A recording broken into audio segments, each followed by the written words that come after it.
खुलुमबाय आंनि नामा अनला बर' गामि मरिपुर थाना सथेबारि आंनि गथ'आ गोमानानै दोङो दा आङो नागिरनो नोंथांमोनखौ आं आर'जलाइ फोसावना हरबाय जे आंनि गथ'खौ जेन नुबा होरियो नोंथांमोना जेन खौरां हरो बेनि थाखाय आङो नोंथांमोनखौ आर'जलाइ हरनाय जाबाय आरो बियो मैया 2टासो बाजियाव ओंखारलांदोंमोन ओंखारलांनानै बियो बिमाया फन खालामहरदों जों हाजिरा मावनाय मानसि ओमफ्राय बियो फन खालामनायाव पाठसालायाव दङ होनना बुंदों ओमफ्राय रङियायाव थांनो होनदों आरो रङियानिफ्राय लोगो खोथादों पुलियाव थांगोन होनदों दा जेबो थारमाने खौरांखौनो मोनाखै नोंथांमोना जे बबावबा नुसनबायोबा खबर हरबानो जाबाय बेखौनो बुंबाय आङो।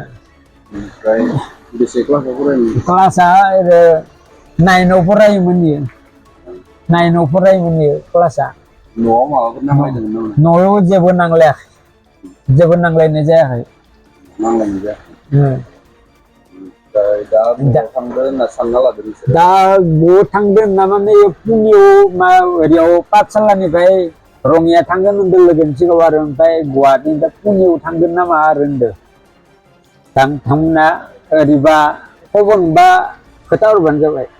मबाइल नाम्बारखौ होना दोनसै। मबाइल नाम्बारखौ ओरै गंनै मबाइल लांदोंमोन इयो गंसेखौ नै दखानाव दासो मोनदों गंसेखौ मेकारनियाव दासो मोनदों 1000आव फानलांदोंमोन बेखौनो बुंनानै आं फोजोबनाय जाबाय। नोंथांनिया डिस्ट्रिक्टआ बबेथिं ना?